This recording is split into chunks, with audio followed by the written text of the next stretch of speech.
lewat begitu saja. Padahal itu deposit akhirat. Satu. Yang kedua, perbendaharaan surga itu apa? Wa kitmanul musibah, menyembunyikan kesulitan.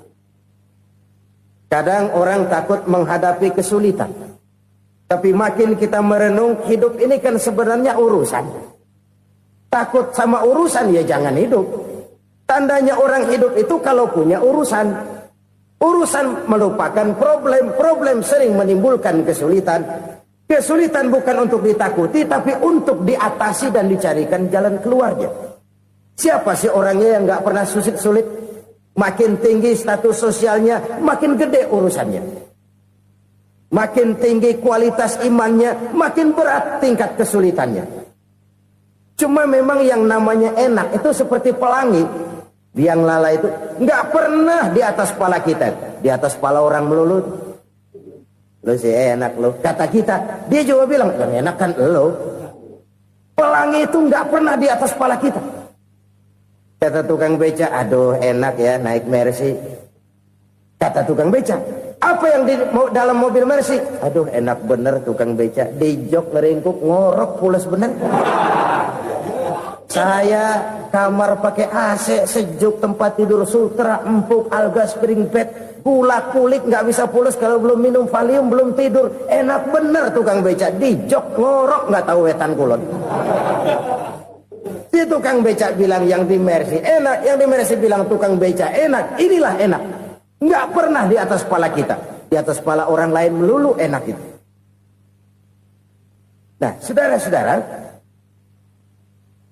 yang merupakan perbendaharaan surga itu orang yang bisa menyembunyikan kesulitan, baik pribadi ataupun rumah tangga. Nih terutama rumah tangga yang jadi soalnya. Kadang-kadang kita ini kalau senang, sebaliknya kalau senang kita diam, kalem aja, cuek.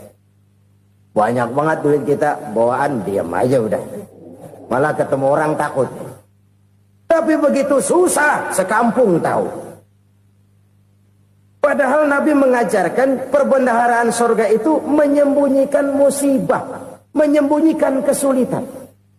Kalau enak, cerita sama orang-orang. Kalau nggak enak, rasain sendiri, tekan sendiri, atasin sendiri. Kita kan sebaliknya.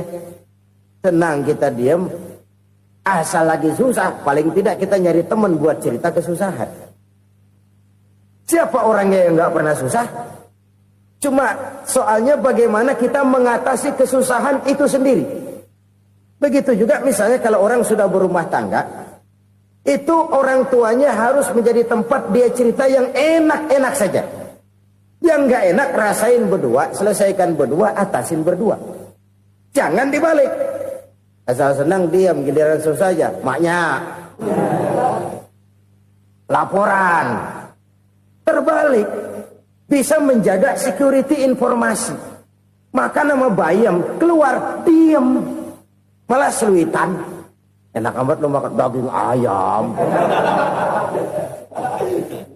Security informasi. Saudara-saudara kaum muslimin rahimakumullah. Ujian yang terberat itu yang pernah diberikan kepada para nabi, para rasul, para aulia, para ulama. Makin tinggi keimanan, makin berat bentuk kesulitan. Ayo saya kemukakan satu contoh saja. Ada seorang nabi yang kaya, nabi kaya, namanya Nabi Ayub. Iblis kalau orang begini kan keki, ibadahnya rajin, kaya. Nih yang kayak begini susah digodain. Kalau ibadahnya rajin, miskin, kali bisa disogok. Sini imannya mantap, ibadahnya rajin, kaya, nabi lagi. Oh, tapi namanya iblis nggak kurang akal. Laporan, Tuhan, kenapa les? Ya ini bahasa saya, bahasa Qurannya sih nggak gitu. Itu hambamu yang namanya Ayub, dia rajin ibadah cuma karena dikasih kaya aja. Coba kasih miskin dia, berhenti dia sembahyang. Ah, kamu bisa aja. Saya tahu Ayub itu hambaku yang ikhlas. Saya buktiin Tuhan, silahkan. Dibuktiin lah, iblis turun ke alam ini. Yang mula-mula dia lakukan, dia rusak sawah ladang Nabi Ayub. Dia binasakan binatang ternak Nabi Ayub. Sehingga dalam waktu singkat, jatuhlah Nabi Ayub dari orang paling kaya, jadi orang paling miskin. Beliau masih ibadah di mihrab dalam masjid. Datang iblis. Saudara Ayub, ya. Lagi ngapain? Ibadah. Nyembah Allah, nyembah Allah. Oh, percuma. Kenapa? Tuhan yang ente sembah nih, dia udah bikin miskin ente. Sawah ladang ente hancur lebur, binatang ternak binasa. Sekarang ente jadi orang paling miskin. Ngapain nyembah Tuhan kayak begitu? Tekor. Udah berhenti dah ibadah, berhenti ibadah. Ini iblis sama Tuhan laporannya lain, yang dikerjakan kepada Nabi Ayub juga lain. Benar begitu iblis, kata Nabi Ayub. Iya, sawah ladang saya habis, buras. Binatang ternak saya binasa, binasa. Saya miskin, bangpak. Apa jawab Nabi Ayub? Bukan innalillahi, ini hebat. Alhamdulillahillazi a'tani wa akhza minni. Segala puji bagi Allah yang telah memberikan harta kepada saya dan sekarang mengambilnya lagi. Alhamdulillah. Allah yang ngasih, Allah yang ambil. Itu mah urusan Allah. Iblis cuman ibadah jalan terus, sujud lagi Nabi Ayub. Iblis seleher gondok banget. Dasar Nabi nggak mempan dia apa-apain. Miskin malah alhamdulillah. Allah yang ngasih, Allah yang ambil. Jadi kalau kita tidak komit, kita tidak terikat kepada kaya, miskin, senang, susah, apa yang bisa bikin kita susah? Jadikan kekayaan, kemiskinan, jadikan senang susah sebagai anak buah yang bisa kita atur. Jangan kekayaan ngatur kita, jangan kemiskinan ngatur kita. Kita yang harus mengatur mereka. Senang susah, kaya, miskin, bahagia, sengsara, jadikan itu anak buah yang bisa kita atur. Kalau sekarang kita kaya, lain saat boleh jadi kita miskin, semiskin-miskinnya. Allah yang ngasih, Allah yang ambil. Tenaga mana yang bisa menghalangi? Ibadah jalan terus. Iblis makin gondok. Dasar Nabi loh. Akhirnya apa? Nabi Ayub dikerjain, diberikan penyakit.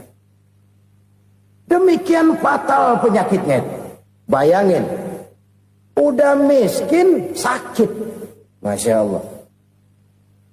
Miskin, sakit. Sakitnya nggak lama, kira-kira 16 tahun.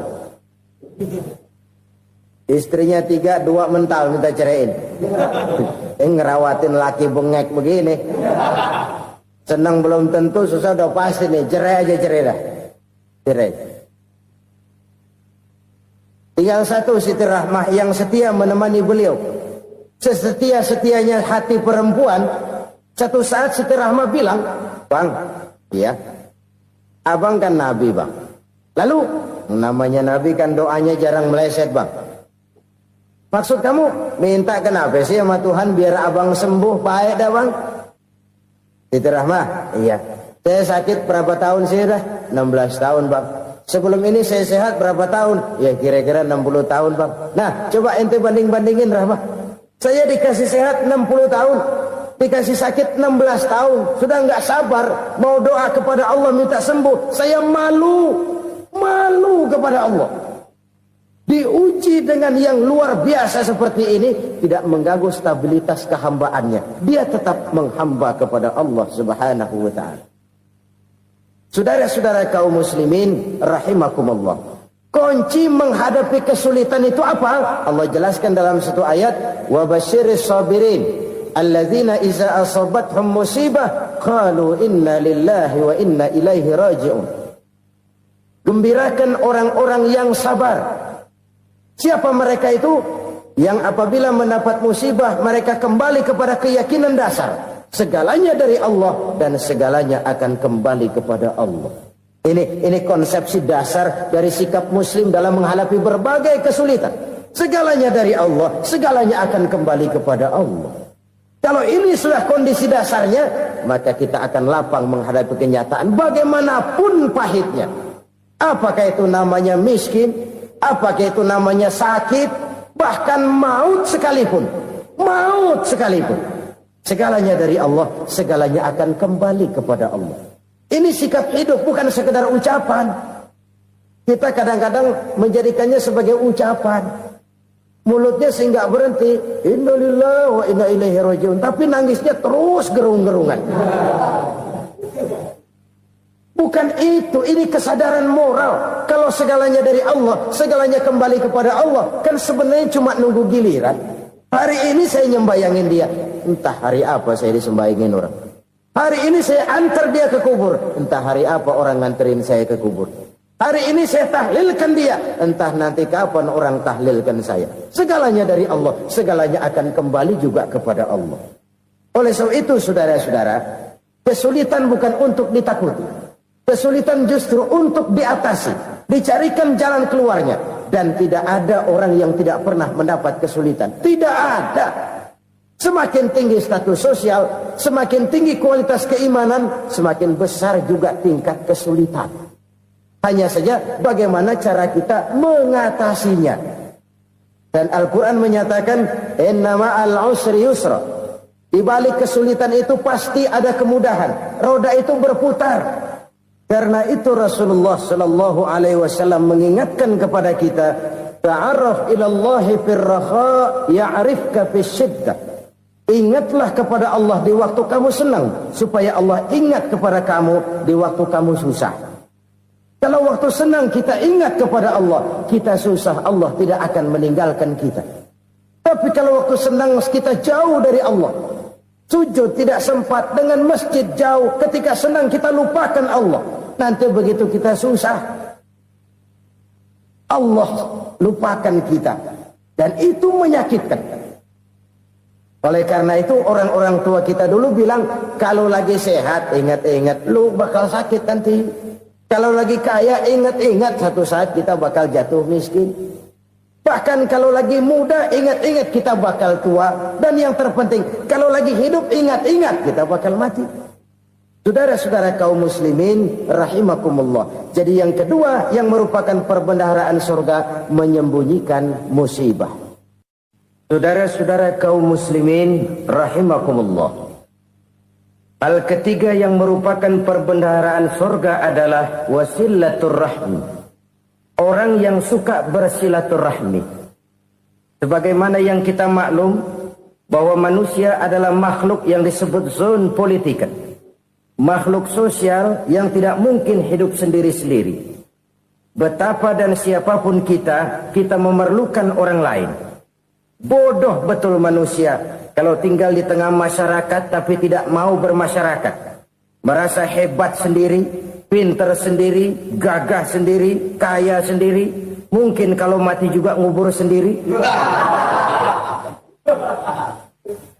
Jangankan kita di sini, di sorga saja Nabi Adam waktu sendirian bengong melulu, mondar mandir. Allah tegur dam sepi dam. Jadi ini kalau bahasa saya, iya Tuhan sepi ini nggak ada coret-corekan pisan ini. Diciptakan Siti Hawa baru anteng Nabi Adam. Itu di sorga. Cobalah. Umpamanya saudara tinggal di Jakarta nih. Kayak bener. Apaan aja di Jakarta punya saudara dah. Jembatan Semanggi ambil. Monas, Buntel bawa pulang. Hotel-hotel ambil semua. Cuman tinggal di Jakarta sendirian, apa enaknya? Betapa dan siapapun kita perlu orang lain. Tidak ada seorang pun yang bisa memenuhi kebutuhan hidupnya secara sendiri-sendiri. Nah, Islam telah menyelamatkan manusia dari ras diskriminasi. Mengikat manusia dengan persaudaraan yang berlandaskan kepada akidah. Karena itu dianjurkan bersilaturahmi. Bahkan Nabi menyatakan, man arada ayyubsata lahu fi rizqihi wa yunsa'a fi atharihi falyasil rahimah. Siapa yang kepengen diluaskan rezekinya dan dipanjangkan usianya, banyaklah ia bersilaturahmi. Siapa yang kepengen dimudahkan rezekinya, hendaknya ia banyak bersilaturahmi. Kalau banyak teman, kesulitan kan paling tidak ada tempat cerita. Udah susah, sendirian, kita pikirin diri, nggak ada tempat tukar pikiran. Cepet banget sama bengek. Dilawan sendiri. Nah, secara makro kita bisa berkata, tidak mungkin ada kemenangan kalau tidak ada kekuatan. Tidak ada kekuatan kalau tidak ada kesatuan dan persatuan. Tidak mungkin ada kesatuan dan persatuan tanpa semangat silaturahmi. Kalau umat Islam mau menang, dia harus kuat. Kalau umat Islam mau kuat, dia harus bersatu. Kalau umat Islam mau bersatu, dia harus membudayakan silaturahmi ini. Bahkan sampai-sampai kata Nabi, kalau bisa cari nilai tambah. Apa? Silman koto'ak. Bersilaturahmilah kau kepada orang yang marah denganmu. Masya Allah, indahnya ajaran agama kita. Orang yang marah pun kepada kita, kata Nabi, kalau bisa bersilaturahmilah kepadanya, kepada orang yang marah itu. Di situ nilai tambah. Cuman jujur nih hadis, ngucapinnya gampang, ngamalinnya yang berat banget. Orang marah sama kita, kita disuruh silaturahmi. Ada apa malu? Lu marah, ada gue marahan lagi. Gue pikirin. Saudara-saudara kaum muslimin rahimakumullah. Tapi ini yang diajarkan, bahkan ini yang dicontohkan oleh baginda Rasul. Bagaimana begitu mudah? Misalnya satu saat Abu Jahal ini ngatur strategi bagaimana bikin Muhammad celaka. Dia gali lubang di depan tempat tidurnya.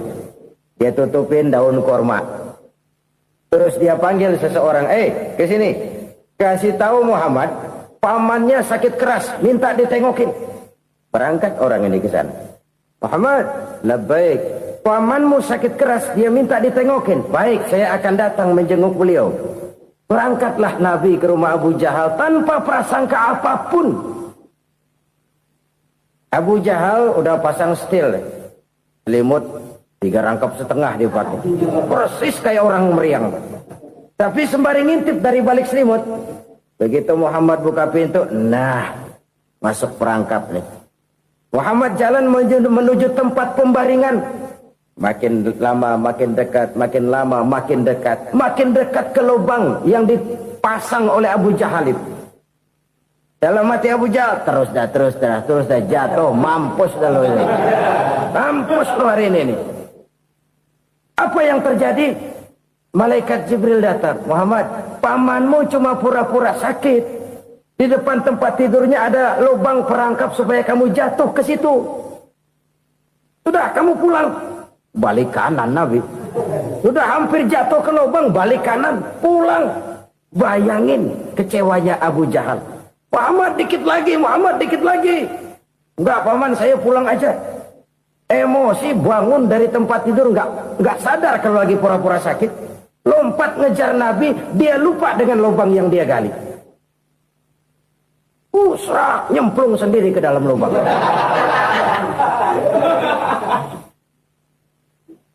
Nabi terus berlalu.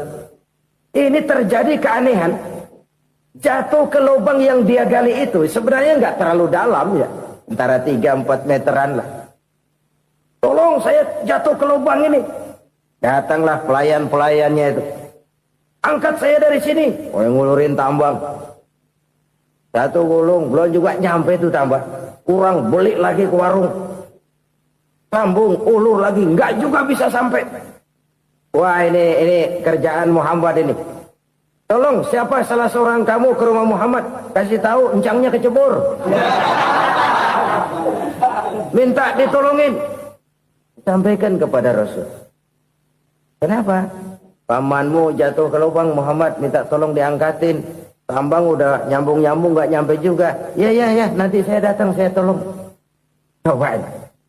Nyata-nyata orang berniat jahat mau mencelakakan dia. Datang dia menolong. Ini yang disebut air tuba dibalas air susu ya ini. Bukan sebaliknya. Air tuba dibalas air susu. Paman, kecebur ya? Iya Muhammad, tolong ini. Pegang tangan saya. Nabi ulurkan tangannya. Nyampe. Dipegang oleh Abu Jahal. Diangkat ke atas. Sampai atas, apa kata Abu Jahal? Sihirmu memang hebat Muhammad. Udah ditolongin dikata sihir. Yang enak kita kemplang kan itu orang begitu. Urusan apa? Tapi inilah akhlak. Kalau bisa kamu bersilaturahmilah dengan orang yang marah kepadamu sekalipun. Orang marah kita tetap baik. So, kalau kita berbuat baik sama orang yang memang baik, rasanya sih biasa-biasa aja. Orang baik kita baik lagi, ya draw aja, belum ada nilai tambah di situ. Baru ada nilai tambah kalau kita bisa berbuat baik kepada orang yang nyakitin kita. Itu namanya kita setingkat di atas dia. Dia sakitin kita, kita berbuat baik sama dia. Dia pelit sama kita, kita baik sama dia. Dia marahin kita, kita deketin dia. Di situ kita punya nilai tambah. Jadi siapa yang ingin diluaskan rezekinya, kata Nabi, dan dipanjangkan umurnya, hendaklah ia banyak-banyak bersilaturahmi. Sederhana sebenarnya silaturahmi, tapi silaturahmi membangkitkan semangat kesatuan dan persatuan. Kesatuan dan persatuan melahirkan kekuatan. Dalam matematika 1 ditambah 1 pasti 2. Tapi di tengah masyarakat, 1 orang takut ditambah 1 orang takut, hasilnya jadi 2 orang setengah berani. Kenapa setengah berani? Karena udah berdua. Tadi pan takut sendirian. Kalau dia kumpul turu-turu takutlah jadi berani. Kita yang lemah, kita yang tidak berdaya, kita yang miskin, kalau mau kompak bersatu, apa yang nggak bisa kita kerjain? Apalagi tinggal di kota besar, pilihan cuma 2. Bertahan atau minggir. Bertahan atau minggir. Untuk bisa bertahan harus mampu bersaing. Untuk mampu bersaing harus punya keahlian. Keahlian harus ditunjang dengan pendidikan, ditambah oleh kekompakan sebagai umat. Udah miskin mencar mulu, orang injak kita. Orang nggak pandang urusan apa yang malu. Oleh karena itu, silaturahmi pada hakikatnya merupakan roh dari ukhuwah yang diajarkan oleh agama kita. Bagaimana Islam menyelamatkan masyarakat manusia dari ras diskriminasi, mengikat manusia, dan tidak ada persaudaraan yang lebih indah selain persaudaraan yang diikat dengan nilai-nilai akidah. Sepanjang orang di jalan Allah, itulah saudara kita. Keluar dia dari jalan Allah, selesailah persaudaraan sampai di situ. Karena itu, kalau ingin menyimpan sesuatu di surga, banyaklah bersilaturahmi. Datang ke rumah ini, datang ke rumah itu, dan lain sebagainya. Itu simpanan kita di akhirat nanti. Ini yang ketiga. Saudara-saudara, yang keempat, perbendaharaan surga itu apa? Wa qawlu la hawla wa la quwwata illa billah. Ucapan la hawla wa la quwwata illa billah. Ibadah kan ada yang berat, modalnya besar. Bangun masjid berat, modalnya besar. Bangun rumah sakit berat, modalnya besar. Ada ibadah yang berat, tapi modalnya ringan. Misalnya puasa. Puasa itu berat, mengendalikan nafsu. Kalau sekedar nggak makan, nggak minum sih enteng. Mengendalikan nafsu. Itu jihad terbesar, tapi kan modalnya ringan, cuma niat saja. Ini ibadah berat, modalnya ringan. Ada ibadah yang ringan, modalnya juga enteng. Seperti termasuk ucapan la haula wa la quwwata illa billah. Tanpa sadar, la haula wa la quwwata illa billah. Nyelengin tuh di surga. Nyelengin, kita nggak terasa. Nyelengin simpenan akhirat. La haula wa la quwwata illa billah. Nyimpan lagi. Kaget, la haula wa la quwata illa billah, nyimpan lagi, banyak simpanan. Walaupun sebenarnya yang dimaksud di sini adalah kesadaran batin bahwa tidak ada daya dan kekuatan kecuali Allah. Itu intinya. Kita memulai pekerjaan disunahkan baca bismillah, kan begitu. Apa itu? Kesadaran moral. Bahwa ini saya bisa kerjakan. Saya kerjakan ini dengan menyebut nama Allah. Kenapa? Kalau Allah tidak memberikan daya dan kekuatan, mana mampu saya kerjakan ini. Maka saya kerjakan ini dengan menyebut nama Allah. Bismillah. Kesadaran moral. Manusia hanya wajib berusaha, tapi nggak pernah wajib berhasil. Banyak hal-hal yang kalau kita renungkan secara rasio, nggak mungkin Tapi jadi kenyataan. La haula wa la quwata illa billah. Tidak ada daya dan kekuatan kecuali bagi Allah semata-mata. Kesadaran moral akan kelemahan dan keterbatasan makhluk bernama manusia. Kadang kita kagum dengan otak, tapi kita sering lupa sama yang bikin otak. Padahal bagaimanapun hebatnya otak, yang bikin otak pasti lebih hebat dari otak. Nggak percaya, silahkan otak-otakan. Inilah kecenderungan. Kita kagum dengan pesawat-pesawat mutakhir, bukan main, besi gede banget terbang itu. Alangkah hebatnya. Lalu apa yang bikin otak tidak lebih hebat dari itu semua? Kita puji laut. Apa yang bikin laut tidak lebih hebat dari laut itu? La haula wa la quwata illa billah. Tidak ada daya dan kekuatan kecuali Allah. Apa yang bisa kita lakukan kalau tidak karena daya dan kemampuan yang diberikan oleh Allah kepada kita?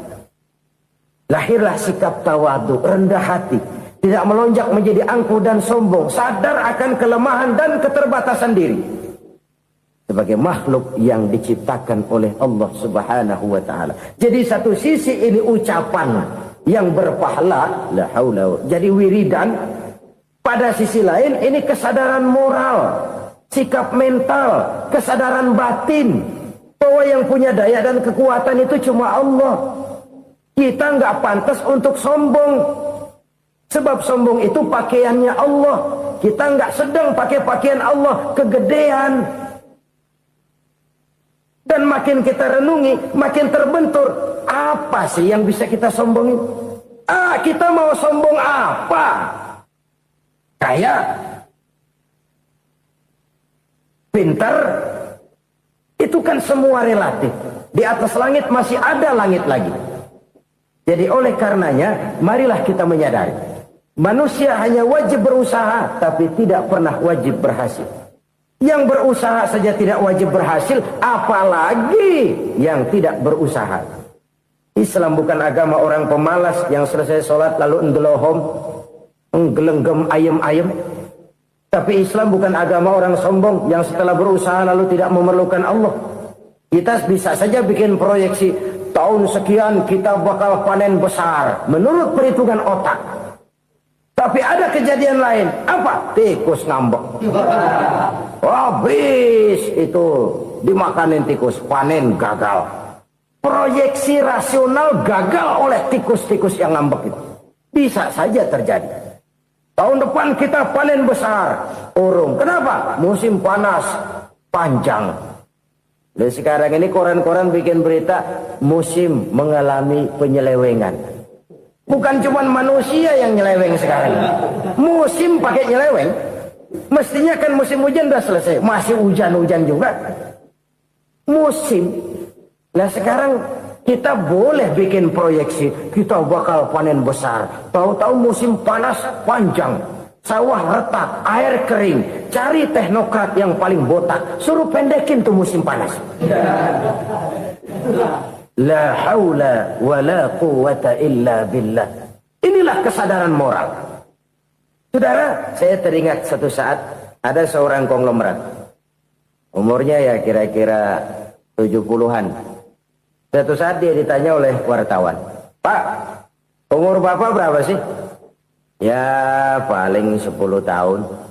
10 tahun? 10 tahun? Anak Bapak berapa orang? Satu saja? Satu. Harta Bapak berapa? Ya paling-paling bangsa 7 juta kali. 7 juta? Iya. Pak, kenapa Bapak bohongi saya? Bapak punya buku biografi. Koran-koran, majalah-majalah banyak memuat cerita riwayat hidup Bapak. Saya tahu umur Bapak 70. Kenapa bilang cuma 7 tahun? Saya tahu anak Bapak 8. Kenapa cuma bilang 1? Saya tahu harta Bapak miliaran, mungkin triliunan. Pabrik di mana-mana, bank di mana-mana. Kenapa bilang uang Bapak cuma 7 juta? Nah, kata si konglomerat tadi, kamu benar nak, kamu benar. Umur saya kalau jumlahnya memang 70 nak. Cuman ingat-ingat saya, baru 7 tahun terakhir ini saya sujud. Baru 7 tahun terakhir ini saya berusaha dekat dengan Allah. Saya laksanakan perintahnya, saya jauhi larangannya. 7 tahun inilah rasanya yang ada nilainya di hadapan Allah. Yang 63 tahun matong, kelabu, kelem umur gue. Habis untuk maksiat, untuk munkarat. Maka ketika ditanya tadi, umur saya 7 tahun itu. Oh begitu Pak. Oh iya. Lalu anak Pak. Anak bapak kan 8. Kenapa bilang cuma 1? Nah, kalau jumlah hitungannya memang anak saya 8. Tapi dari 8 orang ini rasanya cuma 1 nih. Yang bakal jadi buah hati, belahan jantung. Pelanjut cerita, penerus sejarah. Bakal jadi anak soleh yang akan mendoakan saya. Cuma 1 rasanya anak saya ini yang bakal jadi buah hati saya. Besar-besaran saya. Yang akan mendoakan di kubur saya. Yang akan mendoakan di akhirat saya. Yang 7 orang mana? Masya Allah, yang satu tenggeng, yang satu nyekek botol lolo, yang satu nggak karu-karuan. Makanya saya bilang 1 anak saya yang akan bisa mendoakan saya. Oh begitu Pak. Iya. Nah harta Pak, harta Bapak kan triliunan. Pabrik Bapak di mana-mana. Uang Bapak hampir di tiap bank-bank besar. Kenapa bilang cuma 7 juta? Betul kau nak. Harta saya kalau jumlahnya memang miliaran, triliunan mungkin. Tapi yang saya ingat baru 7 juta tuh yang saya belanjakan di jalan Allah. Saya nyumbang masjid, saya santuni yatim piatu, saya bantu pembangunan pesantren, saya bantu pembangunan rumah sakit Islam. Itu yang akan saya bawa pulang ke akhirat, yang 7 juta itu.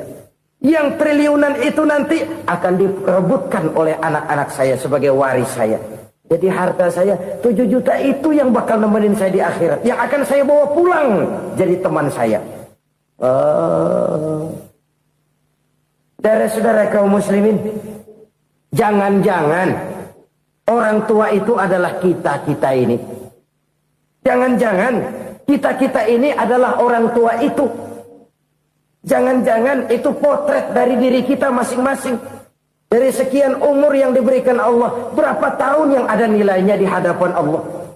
Dari sekian anak-anak yang merupakan amanah, berapa yang akan mendoakan kita sebagai orang tuanya menjadi anak soleh? Dari sekian banyak harta yang diberikan Allah, berapa yang akan kita bawa pulang menghadapnya nanti, yang kita belanjakan di jalan Allah? Ini sebuah potret kehidupan. Karena itu kita kembali kepada la haula wa la quwata illa billah. Kita wajib berusaha, kita wajib berikhtiar. Selebihnya, segala daya dan kekuatan hanya milik Allah saja semata-mata. Satu kesadaran batin dari setiap pribadi muslim.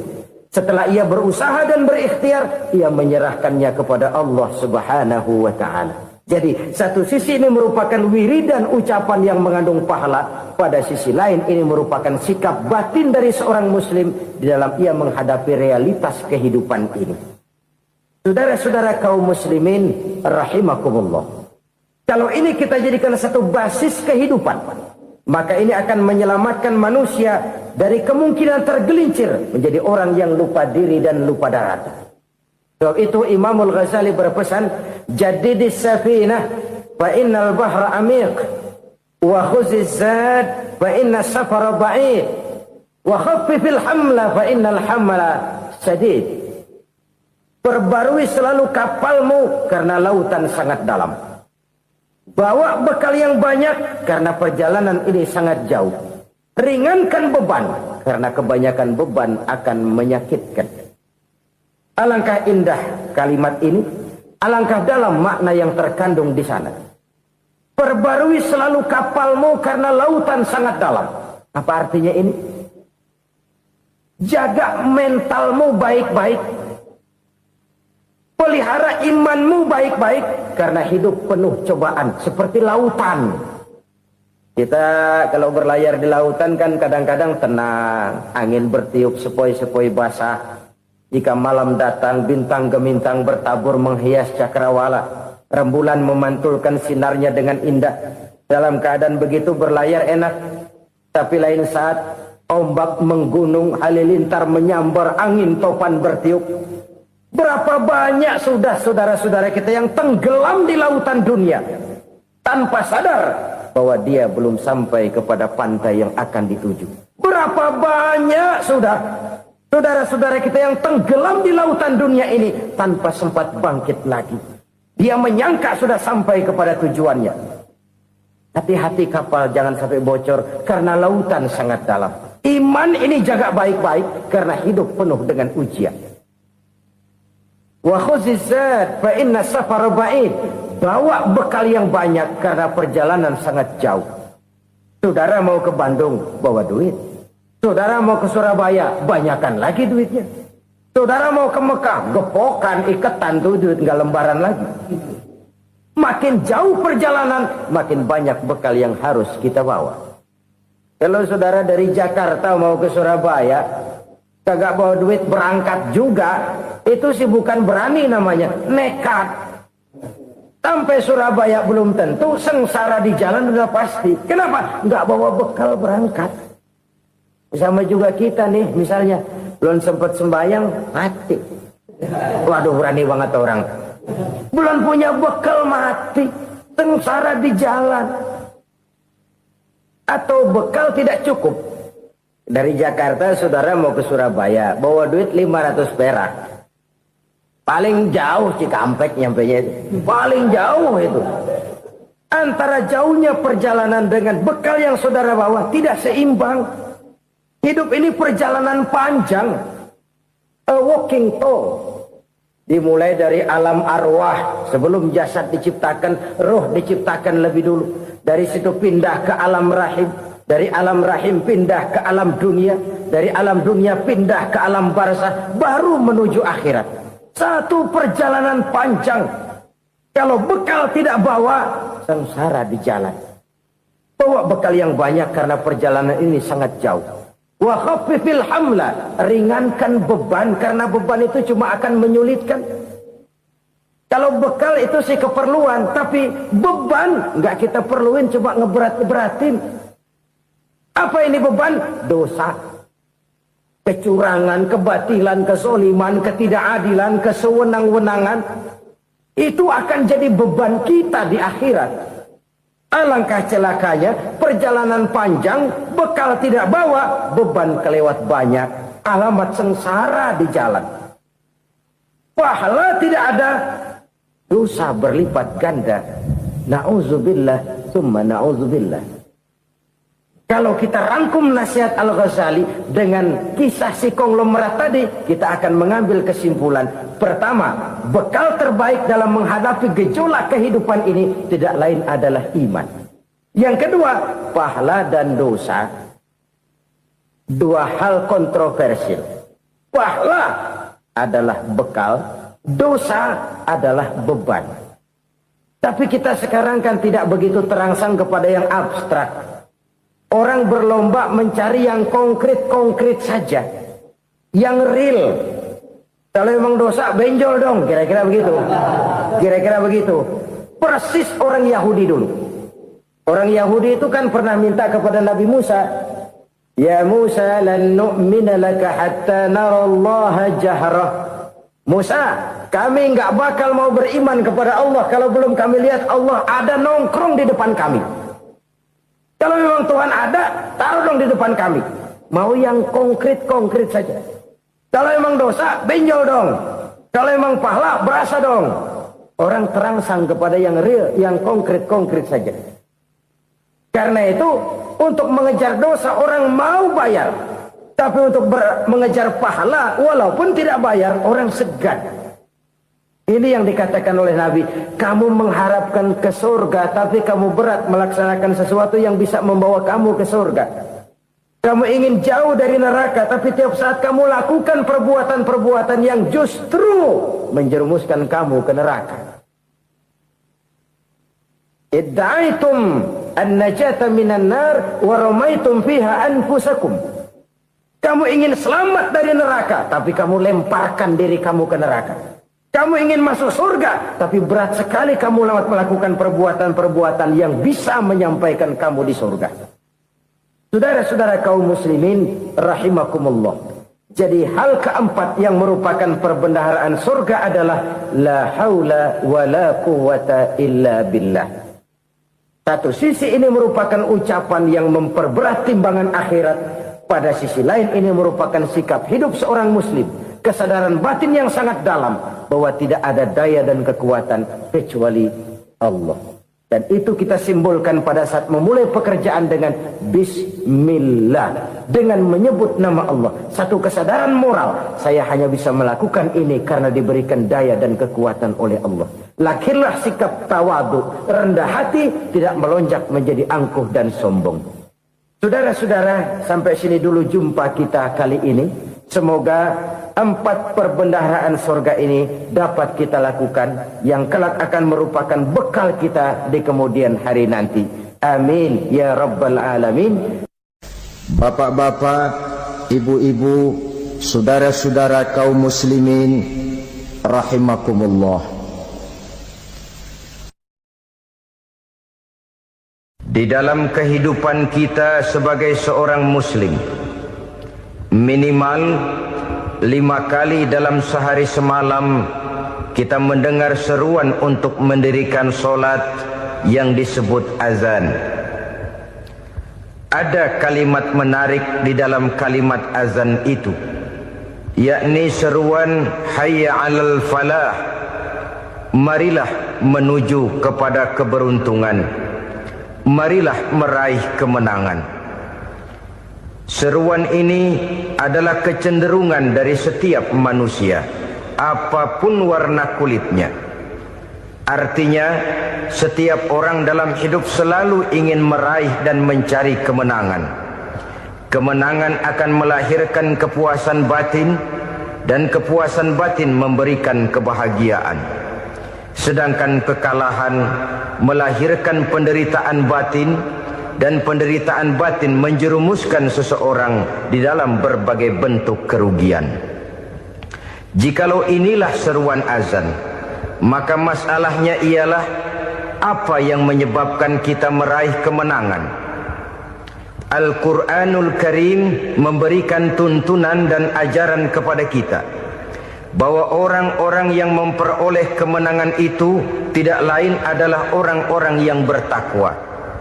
Hanyalah mereka yang bertakwa kepada Allah Subhanahu wa ta'ala pada akhirnya akan tampil sebagai pemenang. Lalu siapa orang yang bertakwa itu? Dijelaskan dalam awal-awal Al-Baqarah, orang yang bertakwa yang akan meraih kemenangan. Pertama, allazina yu'minuna bil ghaib, yaitu orang-orang yang beriman kepada yang gaib. Percaya bahwa ada alam yang gaib, alam yang abstrak, alam yang tidak bisa dijangkau oleh salah satu daripada panca indera kita. Mereka percaya dan beriman kepada adanya malaikat, beriman kepada adanya iblis dan jin, beriman kepada adanya alam kubur, beriman kepada adanya alam mahsyar, beriman kepada adanya alam akhirat, beriman kepada adanya sorga dan neraka. Beriman bukan cuma sekedar beriman dalam ucapan bibir saja, tetapi beriman yang nilai iman itu mampu mewarnai gerak dan gaya hidupnya. Iman yang meresap sampai ke tulang sumsum, kemudian memberikan dampak positif di dalam kehidupan manusia. Alam, kita tahu, adalah sesuatu yang selain Allah, dan Allah bukanlah alam. Apapun namanya selain daripada Allah, itu adalah alam. Alam pada hakikatnya terbagi menjadi 2. Ada alam syahadah, alam nyata, alam konkret, alam yang bisa dijangkau oleh salah satu indera kita.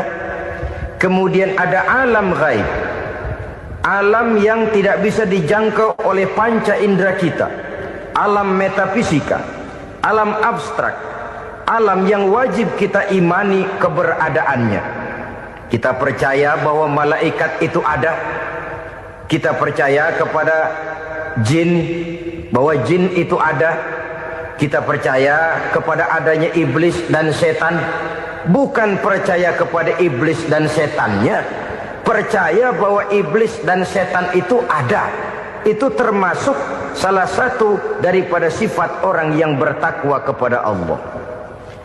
Saudara-saudara kaum muslimin rahimakumullah, kecenderungan pembangunan yang lebih bersifat materialistis biasanya menggeser aspek kehidupan rohani.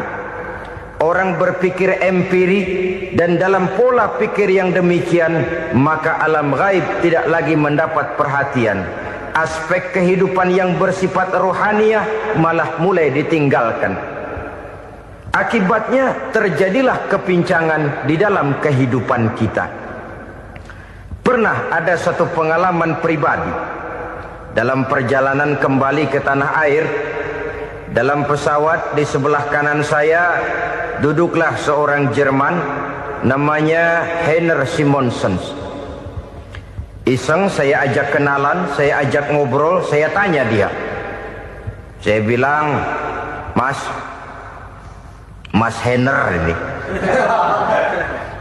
kalau pesawat yang kita tumpangi ini jatuh ke bawah, kira-kira apa yang bakal terjadi, Mas? Dia bilang, kita semua akan mati. Begitu? Iya. Oke. Apa itu mati? Tanya saya.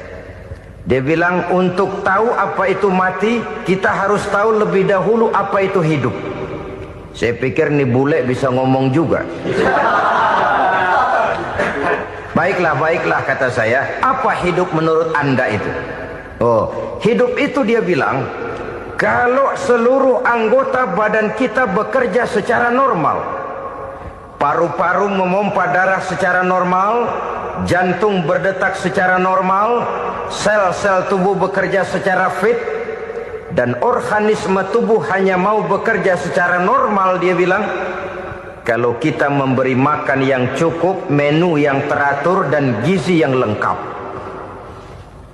Saya bilang, kesimpulannya apa, Nar? Dia jawab, hidup adalah dari tangan ke mulut. Life is from the hand to the mouth, kata dia. Hidup adalah dari tangan ke mulut. Jadi masalah hidup tidak lebih daripada masalah isi perut. Orang pergi pagi, pulang sore, peras keringat, banting tulang, perut yang dibelain. Saya bilang, you are wrong. Sampean salah, Ner. Kamu orang Islam bukan? Bukan. Pantas. Kenapa saya salah? Dia bilang, ya jelas salah. Salahnya di mana? Kamu ini manusia. Kalau hidup cuma dari tangan ke mulut, saya bilang, kambing di kampung saya juga begitu pikirannya, Ner. Itu kambing di kampung saya, asal perutnya kenyang, sudah hidup dia. Perkara besok bagaimana, lusa prospeknya macam mana, bulan depan ada apa, kambing nggak pernah mikir. Di kampung saya kambing juga pikirannya begitu. Kamu Kristen ya? Tadinya. Loh kok tadinya, lalu apa sekarang kamu ini? Dia bilang, sekarang saya netral. Saya tidak beragama, tapi saya percaya kepada Tuhan sebagai pencipta alam. Saya ingat benar dia bilang, I haven't any religious, but I believe to God as the creator of the world. Kenapa bisa netral begitu, Ner? Habis saya bingung katanya. Islam bilang Islam baik, Kristen bilang Kristen baik, Hindu Buddha bilang Hindu Buddha baik, semua agama baik. Saya netral sekalian, nggak beragama. Yang penting saya percaya kepada Tuhan. Saya bilang, Ner, kamu ini kayak orang mau beli celana, lalu bingung. Yang satu bilang Levi's bagus, yang satu bilang Blue Jean hebat, yang satu bilang Wool England hebat. Celana ini hebat, celana itu bagus, celana ini hebat. Semua celana bagus, kamu bingung. Akhirnya netral, tidak pakai celana. Itu juga salah. Saya pikir-pikir, kemudian saya melihat bahwa dua pola berpikir Heiner ini nampaknya sudah mulai menggejala di lingkungan masyarakat bangsa kita. Disadari atau tidak, secara jujur kita harus berkata, dua pola pemikiran Heiner ini mulai berkembang di tengah masyarakat bangsa kita. Pertama, pola pikir materialisme. Hidup adalah dari tangan ke mulut. Masalah hidup tidak lebih masalah isi perut. Itu yang perlu dibela, dan disitulah arti kehidupan. Pergi pagi pulang sore, peras keringat banting tulang untuk mempertahankan perut. Kalau sudah kemari cara orang berpikir, maka buat apa percaya kepada yang gaib? Untuk apa sholat? Untuk apa puasa? Untuk apa zakat? Untuk apa menghadiri majelis taklim? Tanpa kepercayaan kepada yang gaib, hidup berjalan menurut alur empiris dan materialis. Kalau sudah ke sana cara orang berpikir, biasanya orang lalu cenderung menghalalkan segala cara. Hanyalah orang yang percaya bahwa akhirat ada. Hanyalah orang yang percaya bahwa alam kubur itu ada. Hanyalah orang yang percaya bahwa malaikat itu ada, hidupnya akan lebih terarah dan terkendali. Karena kepercayaan kepada yang gaib, yang merupakan fase daripada kehidupan setelah hidup yang sekarang ini, mewarnai gerak pribadi seseorang di dalam dia melakukan kegiatan hidupnya. Pola berpikir materialisme, disadari atau tidak, mulai menggejala di lingkungan masyarakat bangsa kita. Hidup tidak lebih dari urusan tangan ke mulut, mulut ke tangan, tangan ke mulut. Asal perut sudah kenyang, hiduplah sudah. Perkara bagaimana prospek hari yang akan datang, bagaimana akhirat, tidak jadi persoalan. Ini yang oleh Nabi diperingatkan, ad-dunya sijnul mu'min wa jannatul kafir. Dunia adalah penjara bagi orang beriman dan surga bagi orang kafir. Dulu di zaman Belanda hadis ini pernah disalah tafsirkan, disalah artikan, digunakan sebagai senjata untuk mengkebiri dan membuat impoten umat Islam. Sudahlah umat Islam gak usah macam-macam, kata Belanda. Dunia ini kan penjara buat orang Islam, surga buat orang kafir. Di penjara jangan bertingkah.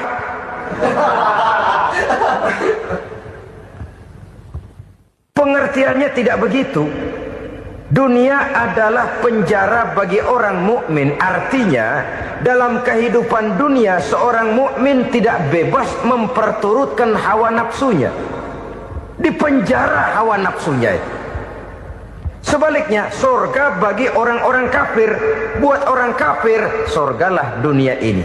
Mereka bebas memperturutkan hawa nafsunya. Dilarang tidak terlarang, dicegah pun tidak tercegah. Mereka hidup menurut alur bisikan nafsu mereka sendiri. Kemudian bila ajal datang, maut merenggut nyawa, selesailah surganya sampai di situ. Maka bagi orang-orang yang tidak percaya kepada adanya akhirat, kepada adanya alam gaib, surganya sebatas umurnya. Sekali lagi, surganya sebatas umurnya. Bila umur selesai, ajal pun datang merenggut nyawa, selesailah sudah surganya sampai di situ. Alangkah pendeknya perjalanan orang-orang yang tidak percaya kepada alam gaib ini. Bagi kita mukmin, jikalau kita mampu memenjarakan hawa nafsu, kita bisa bahagia di dunia ini. Dan Islam memang tidak menyuruh kita sengsara di dunia. Raih dunia, kejar dunia, gapai dunia sebagai alat untuk mencapai kebahagiaan di akhirat nanti. Hidup adalah satu perjalanan panjang yang terbentang sejak kita terlahir dari alam rahim sampai kepada alam akhirat nanti. Andai kata kita gagal meraih kebahagiaan di dunia, toh kita masih punya akhirat. Tapi jangan jadi dalil yang melemahkan semangat. Biarin dah kita di dunia kebelangsak, yang penting akhirat. Akhirnya dunia benar-benar kebelangsak. Bagaimana dunia ini bisa kita raih, dan bagaimana meraih dunia untuk menunjang kepentingan akhirat nanti. Yang kedua, dari pikiran Heiner yang saya lihat menggejala di lingkungan masyarakat bangsa kita, timbulnya manusia-manusia netral. Seolah-olah Tuhan yes, agama no. Sama Tuhan percaya, agama ogah. Tuhan ngangguk, giliran agama godeng. Padahal hampir dalam setiap ayat dalam Quran, kata-kata amanu biasanya bergandeng dengan wa amilus sholihat. Iman dan amal soleh. Ini sebagai isyarat Tuhan dan agama jangan pernah dipisah-pisah. Apabila kita bertuhan, maka kita harus beragama. Apabila kita beragama, maka agama itu harus bersumberkan dari Tuhan yang kita imani itu. Tidak mungkin kita pisah, Tuhan yes, agama no. sama Tuhan percaya tapi agama bikin sendiri. Sembayangnya cukup bengong 2 jam madep ngulon.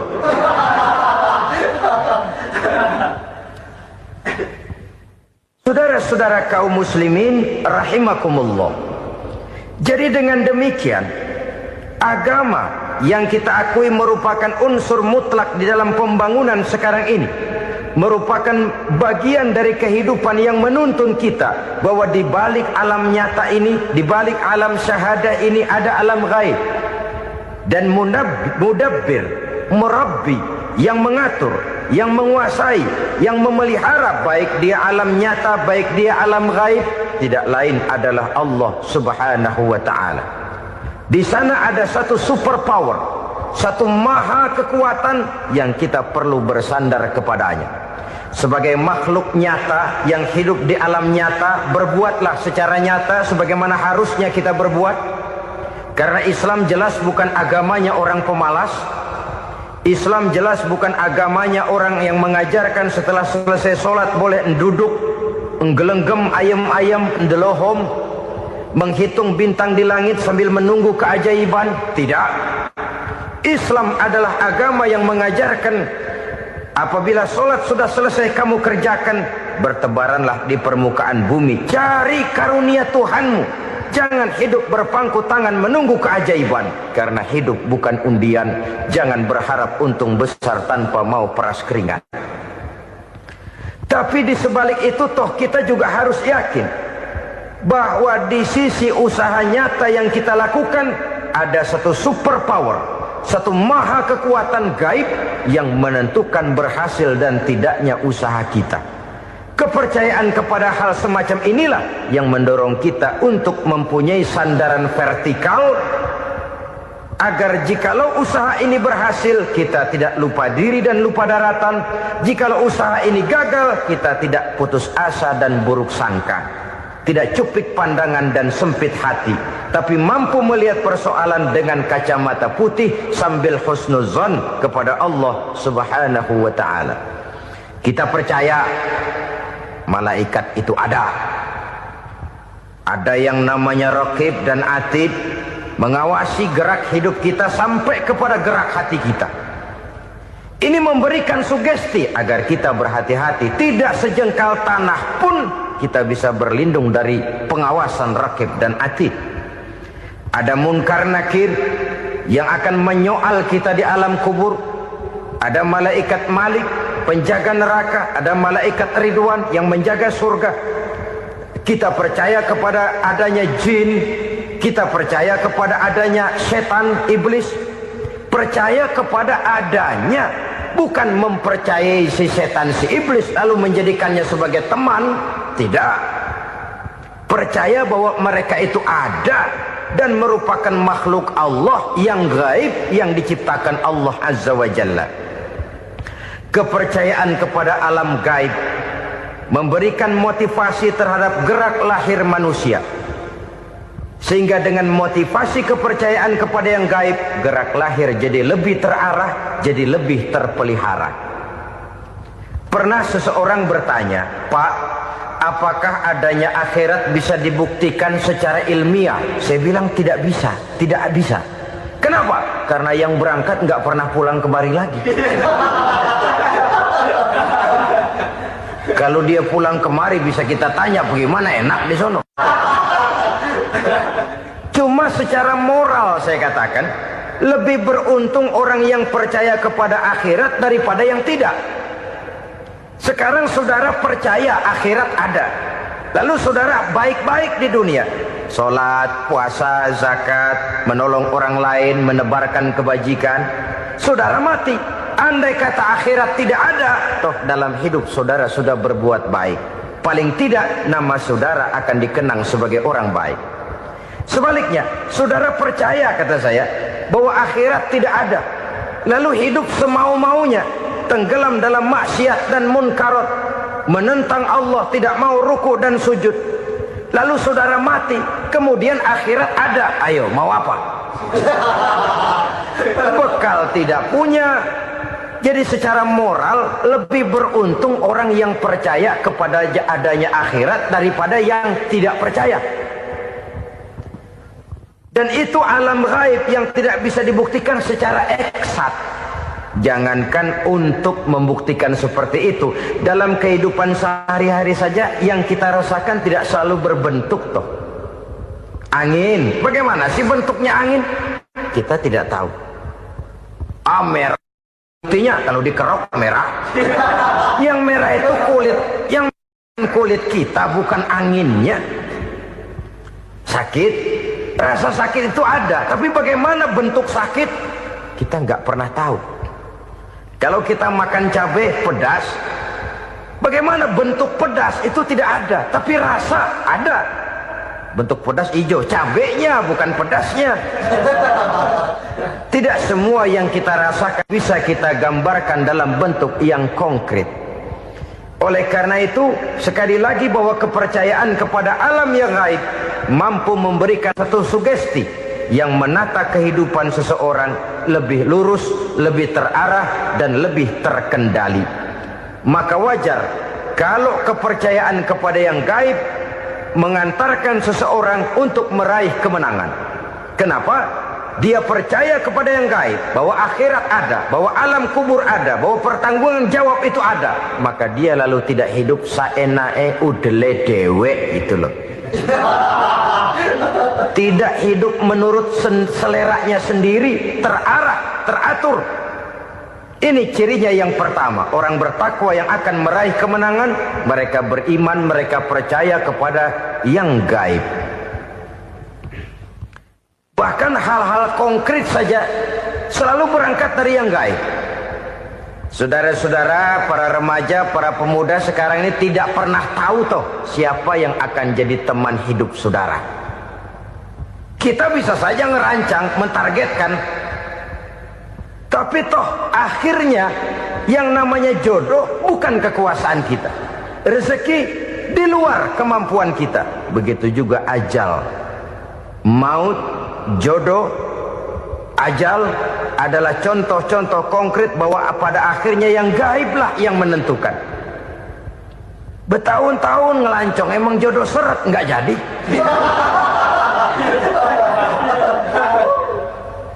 Begitu kenal baru setengah malam nginep ditangkap hansip.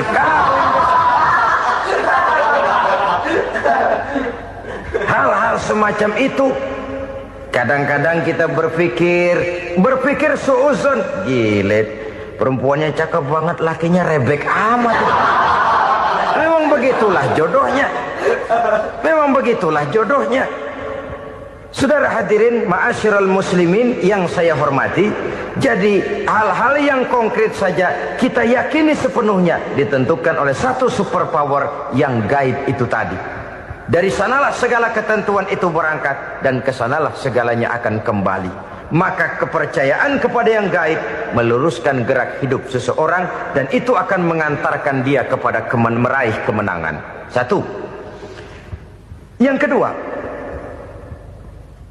wa yuqimuna shalah. Orang bertakwa yang akan meraih kemenangan itu adalah orang-orang yang mendirikan sholat. Kenapa sholat mengantarkan orang untuk meraih kemenangan? Yang jelas, inna sholata tanha anil fahsya'i wal munkar. Sholat mampu mencegah manusia dari perbuatan keji dan munkar. Banyak filsafat hidup yang terkandung di dalam sholat ini. Sejak kita wudhu, sampai kita menghadap ke arah kiblat, sampai kita melakukan gerak-gerak sholat, bacaan-bacaan yang ada di dalam sholat, lalu sampai kepada mengucapkan salam. Banyak filsafat hidup yang terkandung di dalam sholat. Umpamanya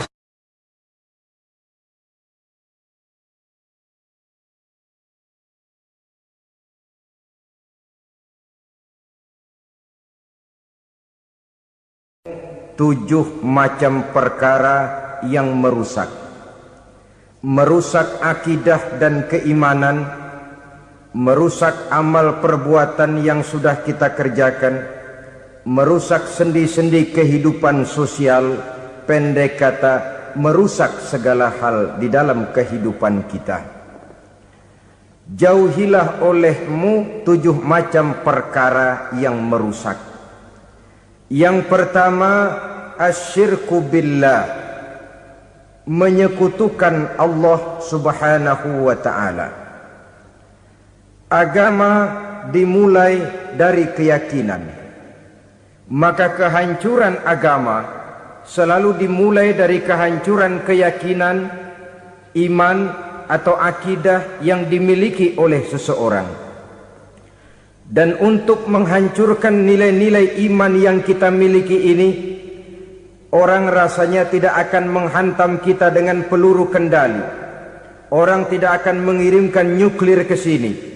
Orang tidak juga akan mengirimkan satuan militernya ke sini untuk menghancurkan nilai-nilai iman, dibanjiri kita dengan paham-paham yang merusak dan mendangkalkan akidah, baik ia bernama materialisme, baik ia bernama sekularisme, baik ia bernama banjirnya maksiat dan munkarat, baik ia bernama banjirnya peradaban dan kebudayaan yang menghancurkan moral daripada anak-anak kita, sedikit demi sedikit melenturkan dan melunturkan nilai-nilai keimanan kita, untuk kemudian pada waktunya nilai iman itu akan bertukar dan berganti menjadi nilai syirik kepada Allah Subhanahu wa ta'ala.